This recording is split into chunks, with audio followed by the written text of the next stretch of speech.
What's going on, everyone? Welcome back to T3G. My name is Dalibor and this is Tech Tuesday. Today we are looking at the DJI, what is it called? I always forget the name of this thing. The Osmo Mobile 4, I think this one is. 3 or 4, one of the newer ones. I think it's the 4 actually, now that I say that, because it's got the magnet, and that's the 4 one. Anyway, the way I wanted to look at this is a little bit different. I know this has been out for a while, so I wanted to kind of give it a different spin, and you guys know we've got the LG Wing.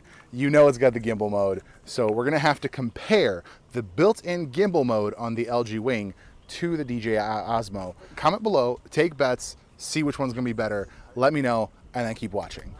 All right, let's first take a quick shot with the LG Wing. Just walking around, see what it records, see how good it looks. And then we're gonna do the same thing with the mobile.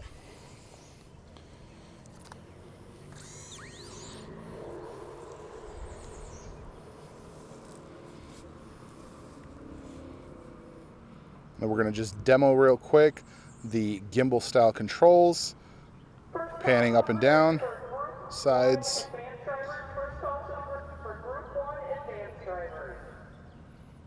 Because if that recorded the way it looked, that was awful. That is a problem that I've seen crop up in the gimbal mode on the LG Wing.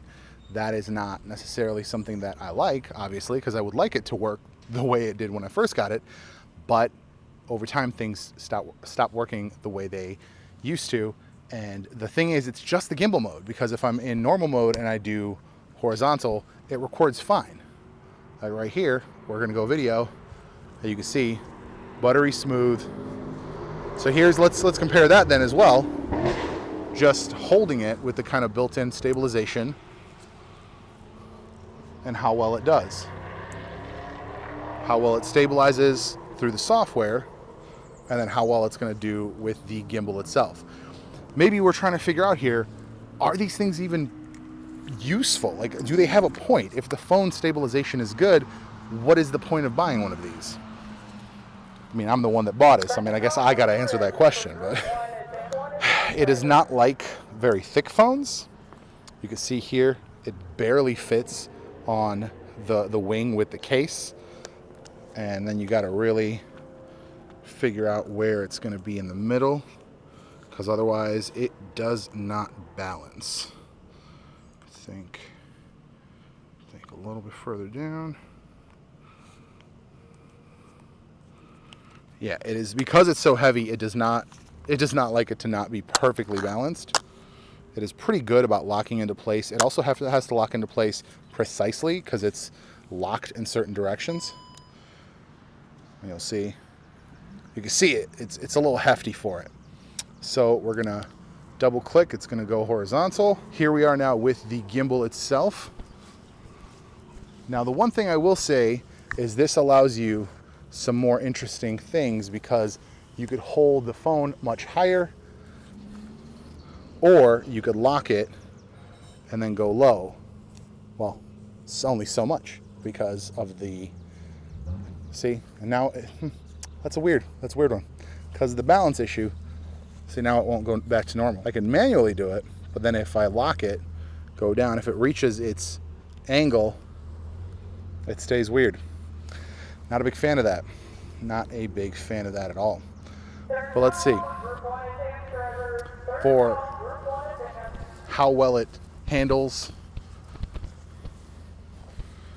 And again, we saw the phone itself was pretty good. So how good, like what is this actually bringing to the table, right?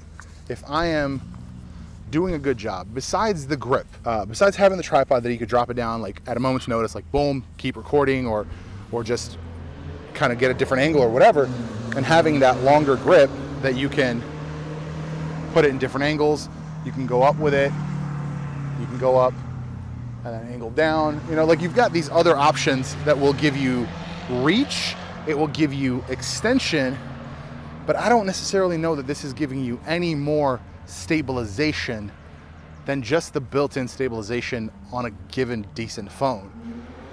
Again, the gimbal mode is not performing well on my phone anymore, and I will say for the next part here, I'm gonna go ahead, factory restore my phone, and see if that helps.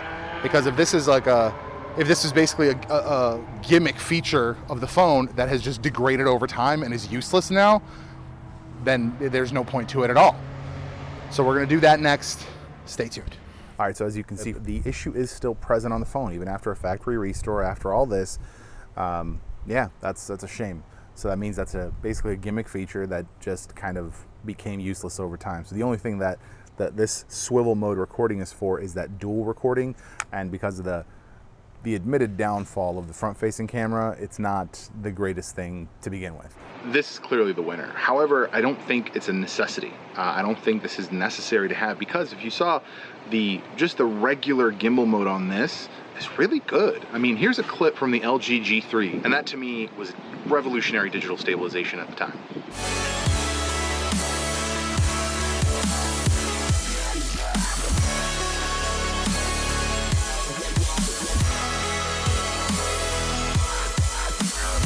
And now we have this final LG mobile phone with the current levels of stabilization. It's so much better.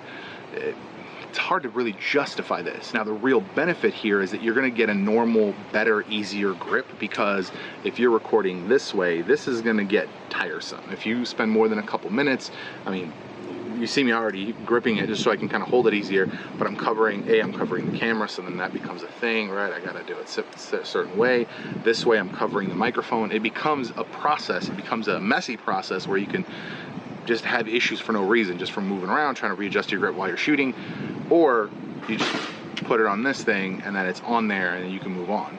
Now, for something this heavy, this isn't going to be a great thing. I tested it with Hottest phone. It loves Hottest phone. It is a fantastic fit. It's lighter. It just does its thing once it's got like a normal sized phone. This thing is very heavy. So I'm going to test it with my wife's S21 as well, just to kind of see the difference. But on a practicality level, a heavy phone, you're just going to have to hold the dang thing. But anything smaller than this is going to be really solid on these. Yeah, not a requirement, but certainly a benefit, and certainly useful for mobile shooting. I've got links down below. I'm also going to be checking out when I can, because right now I've got an AC that went out and about $7,500 to replace the entire system. So when I can, I'm going to pick up the Juin one, because that comes with a light, and I think that gives us a whole other set of features to play with, especially for phones like mine that are kind of not that great with low light. But yeah, that's going to be it. Links down below, of course, if you want to check out the DJI Osmo Mobile 4. Yeah, I think I got it. I think I got it on the first try. And yeah, that's going to be it. Thank you for watching, and I'll see you in the next one.